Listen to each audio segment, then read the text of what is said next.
Good morning, and welcome to the Salem Lutheran Church Sunday morning Bible study. We'll be getting started in just a few moments. If you'd like to join in on the discussion, please join us by going to slcw.org and clicking the link to join the group. We'll be starting in just a few moments.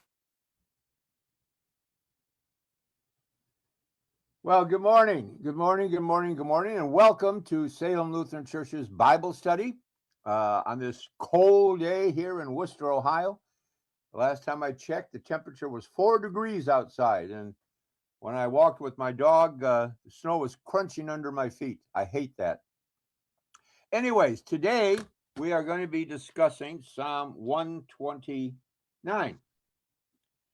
And I'm just going to read again the introduction that my commentary gives to this psalm. This psalm is another of the series of 15 titled A Song of Ascent. Oh, I'm going to sneeze. Oh,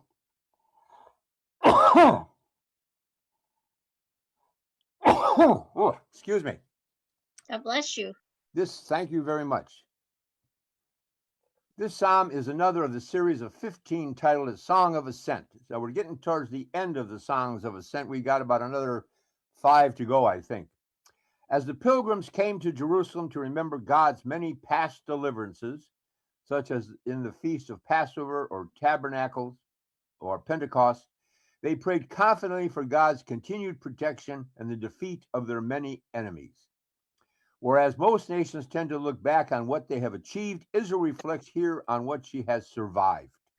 It could be disheartening exercise for Zion, still has its ill wishers, but the singers take courage from the past, facing God with gratitude and their enemies with defiance. So this psalm really talks a lot about how Israel has been afflicted, and that's how the psalm begins. It starts out with, "Many a time they have afflicted me from my youth. Let Israel now say, many a time they have afflicted me from my youth, yet they have not prevailed against me. The plowers plowed on my back, they made their furrows long." So the psalm begins by talking about the afflictions that Israel has suffered, and that even goes on into modern history. Israel has faced a lot of persecutions. And we could talk about the Holocaust, where 9 million Jews were slaughtered by the Nazis, rounded up and killed. And, it talks about the persecutions Israel has faced. And throughout history, there have been many of those. Not just the Holocaust. That is probably the most historically prominent one and the most evident one that we can deal with. But there have been others. For instance, there was something in Russia before the Holocaust called the pogroms, Pogroms, pogroms. And that was a systematic attempt by the Russians to eliminate Jews from their country. And what they would do is they would send soldiers into the various villages where Jews lived and basically force them off their land, force them to leave their lands, which is what caused a lot of the migrations of Jews throughout Europe. In fact, if you ever saw the movie Fiddler on the Roof, you might remember that deals with the Russian pogrom. Fiddler on the Roof takes place in Russia, the musical. And towards the end of that musical, you remember how the Jews there in that village where Taviaf lived to be forced off their land by Russian soldiers and forced to leave. Jews have had basically two migrations. There were Jews who left Israel and traveled north into Russia, to Germany, to Poland, to the Netherlands, to England, which is the path my family followed. And those were called the Ashkenazi Jews. And then there were Sephardic Jews who traveled through North Africa and then eventually came into Spain, where they likewise faced persecutions by the Spaniards. If you know anything about Spanish history, there was a large Jewish population in Spain. And when King Ferdinand and Queen Isabella became king and queen, they basically forced all the Jews to leave Spain, confiscated their property, forced them to leave. And so a lot of the Jews migrated, and eventually, like my family, which were the Ashkenazi Jews, traveled through Poland, Germany to Netherlands to England and then to the United States. So I trace my family history back there. But they have faced a lot of persecutions. So this psalm reflects on that, the afflictions that Jews have faced. In fact, I remember my father, who he faced a lot of persecution as a Jew living in Cleveland even. One of the stories my father would always tell was about the time he worked for May Company. He was up for a promotion, going to become a buyer. Now, if you don't know what a buyer is for a major department store, they were the people who purchased the things that the department store sold. And he didn't get the promotion because he was a Jew. And so my father, unfortunately, dealt with that by denying that he was a Jew. He said, no, he's English because he was born in London, but he was a Jew born in London. But he denied that very existence of him. Or I always remember the story of a good friend of mine when I was in college who was a Jew. And he decided to migrate to Israel as Israel was forming as a nation. And he went there and enlisted in what is called the JDL. If you don't know what the JDL is the Jewish Defense League. That's the military wing of the Israeli state. So you might have the Army or the Marines in the United States, but the JDL was the Jewish Defense League. And every young person over the age of 18 has to enlist into the Army and serve in the Jewish Defense League. And I always remember the last thing my friend said to me as he was going to Israel. He said, we may have to go into the ovens again, but this time we're not walking. So he went there and fought in the Jewish Defense League for Israeli freedom. And I was very proud of him. But Jews have faced affliction throughout the centuries. Why? Well, some of that, unfortunately, has to do with the church. The church always branded Jews as the Christ killers. And so that stuck with them for a long time. In fact, I remember as a kid growing up with that. I remember my daughter, tell you a quick little story about my daughter. She went to Miami University in Oxford, Ohio. And while she was there, she decided she wanted to understand a little bit more about her Jewish background. And so she started going to, they have I don't know what they call them, like a house there at the campus where they have a Jewish rabbi who serves the Jewish community. And she would go to their meetings because she said, I really like their food. And she would go there and have food with them and attend their meetings and even learned a little Hebrew in the process. And one day she was walking out of the building, heading back to her dorm, and a car drove by and hollered out a lot of Jewish epitaphs at her. And she didn't realize they were talking to her because she turned around and looked to see who was behind her, who they were talking to. And there was nobody behind her. And she suddenly realized that because she had walked out of that building, she was having to face that kind of slander and slurs. So Jews still continue to face those kind of persecutions and those kind of afflictions. It's unfortunate, but it still happens. And we still see that in our own country. All we have to do is think back to Charlottesville, when the crowds were marching in the streets of Charlottesville chanting, "The Jews will not replace us." So prejudice still reigns in this country, in most countries, where Jews still face afflictions and persecutions for their faith. It's unfortunate, but it still happens. And the psalm begins by reflecting on that. Many a times they have afflicted me from my youth. Let Israel now say, and he repeats it for emphasis. Many a times they have afflicted me from my youth, yet they have not prevailed against me. The plowers plowed on my back. They made their furrows long. So the psalmist here presents the testimony of Israel. The covenant descendants of Abraham, Isaac, and Jacob have endured unique and evil afflictions throughout their history. And there can be no denying that.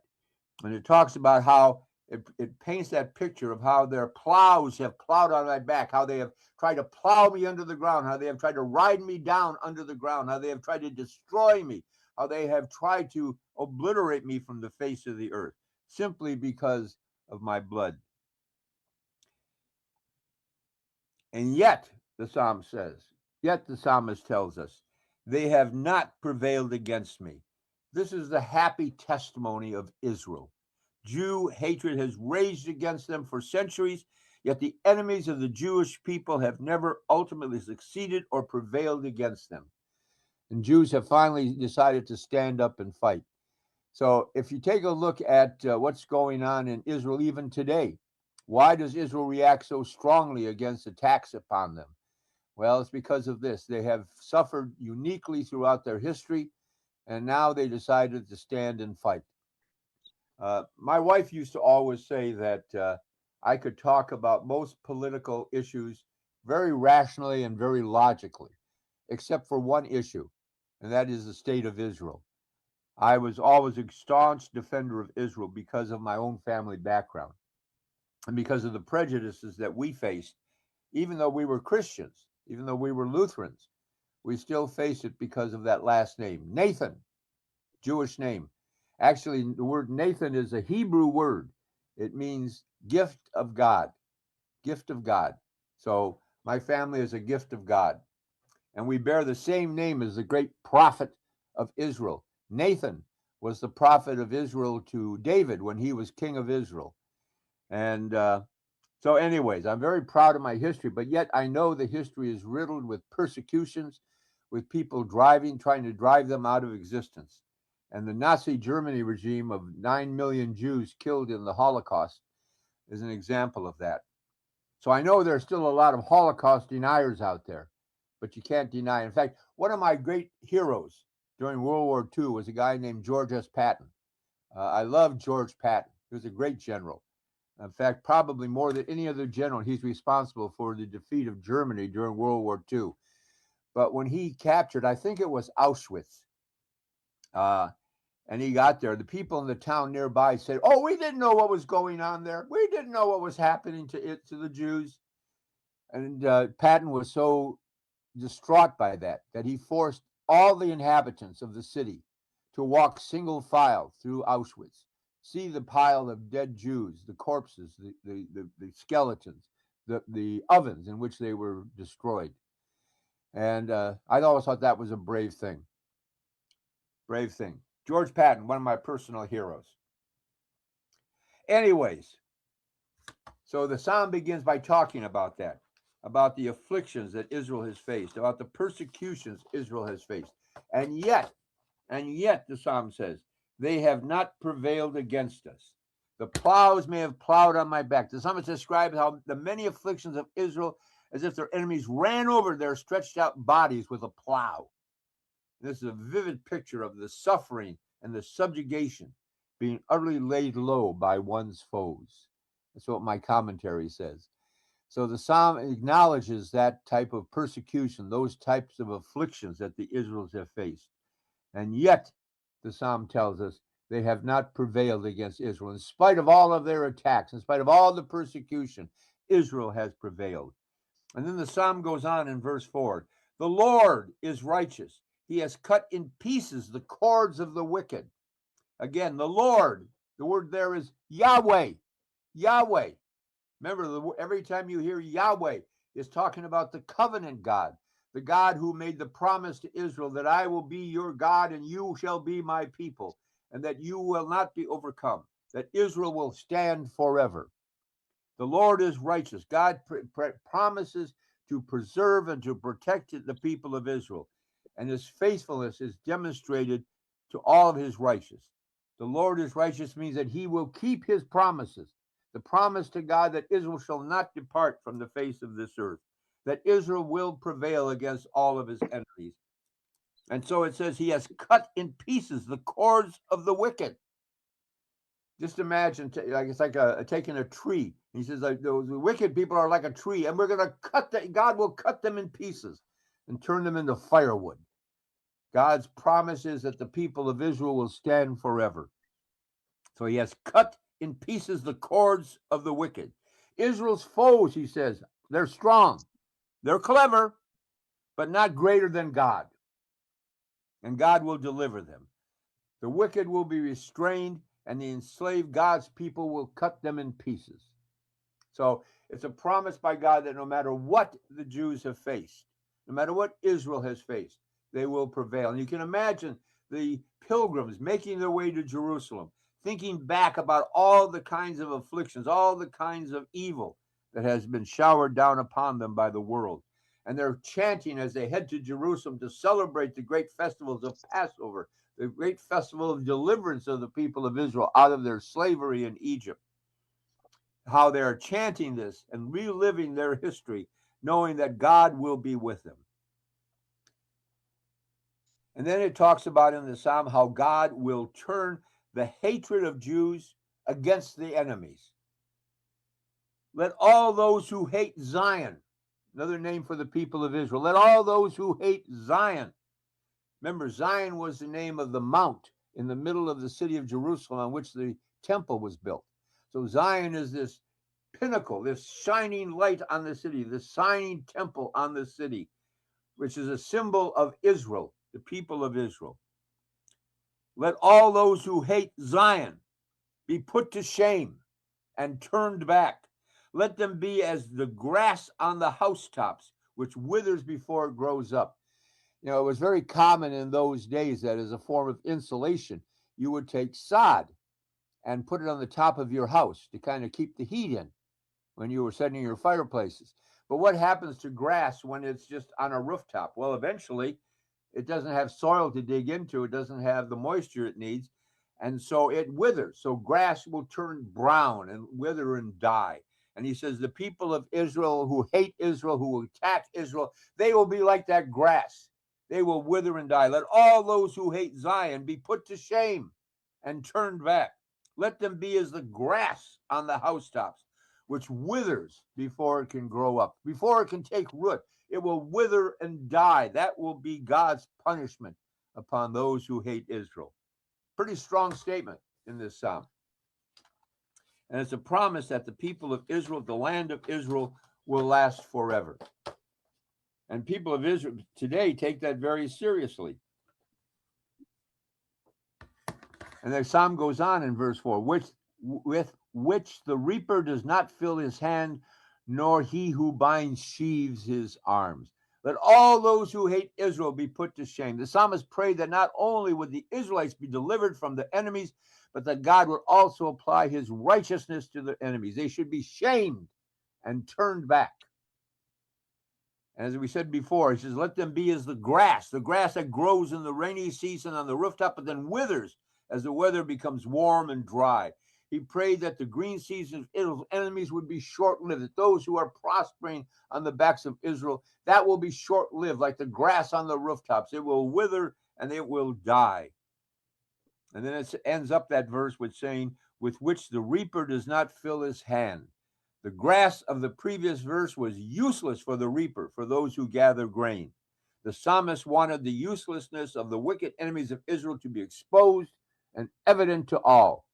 So he says, the day will come when God will visit his judgment upon those enemies of the people of Israel. This is what they're celebrating as they make their way to Jerusalem to celebrate Passover, that high festival celebrating their freedom from Egypt. You all remember the story of the Israelites in Egypt serving as slaves, and Moses came down there and through 10 plagues finally freed the people of Israel.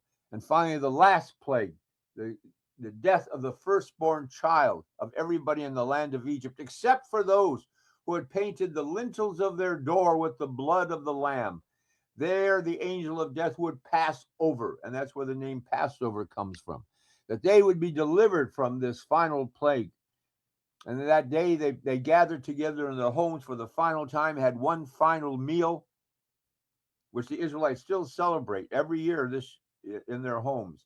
They celebrate Passover. If you've ever get a chance to attend a Passover meal, if you know some Jewish people, or if you know of a synagogue in your community and they have a Passover meal, see if you can attend it. It's a most moving ceremony. When I was in churches like at Zion, we used to have a Passover meal every Monday, Thursday to remember the Passover of the Jews.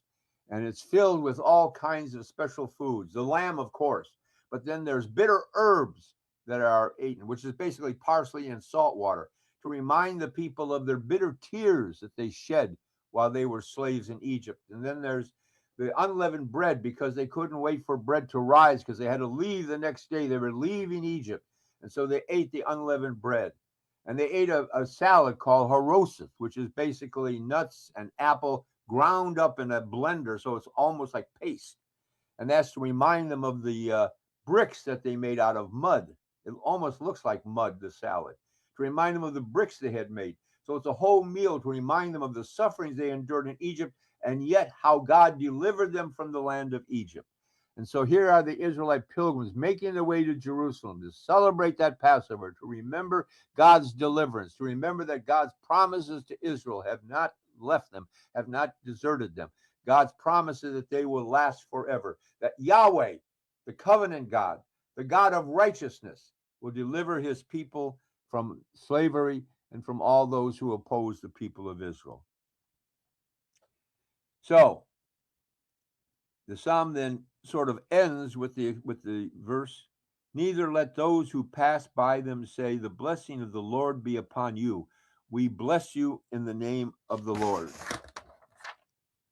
And so what God is saying here in the book of Psalms is that the people of this world will be blessed through the people of Israel, that the people of Israel are a blessing upon the world. Let those who pass by them say, neither let those who pass by them say, the blessing of the Lord be upon you. We bless you in the name of the Lord. Jews are a blessing to the world. Yeah, see that? All you out there, I'm a blessing. I'm very proud of my Jewish heritage. I spent many an hour with my grandfather. My grandfather, I remember one of the first times that I went to his house as a little boy, and he had this newspaper with all these funny letters on it. And I later learned that was all Hebrew, that he would get a Hebrew newspaper, which he would read, and he would explain all the letters of the Hebrew alphabet to me and explain some words to me. Words like shalom, which is the greeting of all Jews. Shalom means peace. And as we discussed last time, the name of our church, Salem, takes its root from that word shalom, a place of, it means more than just peace. Shalom means an oasis in the desert. So even as you travel through the desert and are faced with the heat and the sand, and you face that terrible weather conditions, you see the oasis. And that's shalom. That's Salem. That's the oasis. In the midst of all the things in this world will cast upon you, God is the oasis in which you can find peace and respite and refreshment. And God is saying that is what he promises for the Jews. But the interesting part that we can take and make for ourselves is that God promises that to us also. That even though we're not Jews out there, we are still God's people. We are God's people whom God has promised the oasis in the midst of all this world. So as you face your own evils, as you face your pain in life, as you face the problems that you must face in life, remember this psalm as a promise to you that God will provide you with shalom. God will provide you with peace. And that the enemies who crowd down upon you, who try to destroy you, who try to reap evil upon you, will not last. That whatever you face in life, as I've always said, whether it's family issues, whether it's issues out in your community with people who you thought were friends, or whether it's financial issues, God promises you that you are not alone, that he will deliver you, even as he delivered the Israelites from their afflictions, even as he delivered them through the centuries, and they ultimately overcame those evils. The promise of God is that promise is for all of his people, not just for the Jews. So as you face your issues, as you face your problems, as you face your difficulties in life, know that God walks beside you. Know that God is there with you and will provide you with shalom, with the peace which passes all understanding. And the world will bless your God through your perseverance and through your deliverance. And so I leave that with you as we finish our Psalm study for today on Psalm 129. I think it was not Psalm 129, wasn't it? Yeah, Psalm 129. Always remember in the midst of all things that the God of all the world, the God of the covenant, is a God who is with you and will provide you with protection and care and an oasis in the midst of the wilderness and the desert. I hope you find peace and comfort in that. Anyways, with that, I shall turn it back to Tim, who's going to tell us what's going on at Salem this week. Well, thank you, Pastor, for that handoff. As he said, my name is Tim, and we are Salem Lutheran Church. And on Sunday mornings at 9 o'clock, we have our Bible study, which I hope that you'll return to us next Sunday to participate in. Hopefully via Zoom. You can join us via Zoom by going to our website, slcw.org, and there's a little link up there. It says, click here to join group. Click there, and you'll be a part of the actual discussion with Pastor Nathan. We'd love to have you join us. Now, after that Bible study, we have worship at 10 a.m., and that is held in our sanctuary. You can also watch it on live stream. Now, that live stream is replayed at 5 o'clock every Sunday night, so that if you don't make it at 10 a.m., you can watch it as if you were attending a worship service at 5 p.m. via YouTube. So join us there if you want to join again, or you just want to hear the sermon again, or there's also another opportunity to hear the sermon again. And that is today we go and do our senior worship, and that is at Brookdale Senior Living Center at 2:30. I will be leading worship in their main lobby area, unless we get too big of a crowd and we move to the cafeteria. But at this point, we're still in the lobby area. So join us at 2:30 for that worship service. And those are the things that are happening on Sunday. Now, we also have a sub sale. Now, if you purchased or made an order requesting a sub to be made for our Super Bowl sub sale, they are ready for you. Come to the church. They're in the basement, in the refrigerator down below. Just pick out your little slip, and you'll find your subs attached in some way in a brown paper bag. So those sandwiches are not only subs, but they also come with some condiments. They also come with some chips, and they also come with the love of the people that made them last night. So enjoy those subs during the Super Bowl, and hopefully the Seahawks win. And so that's the stuff happening on Sunday. On Monday night, we are currently planning on having our Monday night meal at 6 o'clock. Now, that would only change if we get to a level 1 snow emergency, and it doesn't look like that's going to happen. It might be cold, but maybe it won't be by then. So Monday at 6 o'clock, our NFL Monday night, since the Super Bowl will be the last game of the football season, we don't have to worry about people saying, hey, is that National Football League Monday night? No, it's Nourishment, Fellowship, and Learning Monday night. And that stands for Nourishment and Fellowship, starting at 6 o'clock, where we serve a hot meal. And at 7 o'clock, we start watch an episode of the Chosen series and discuss it until we break. So join us every Monday night for that programming, and we'd love to have you.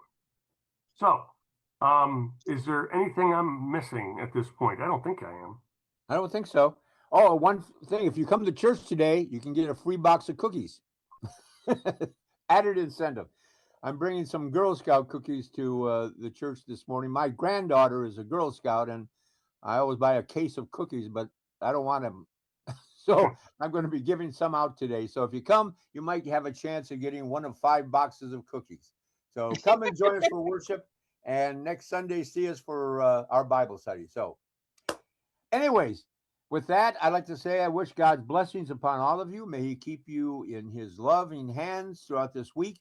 And may he keep you smiling until we all meet again. God bless you all, and see you next Sunday. Thank you, Pastor.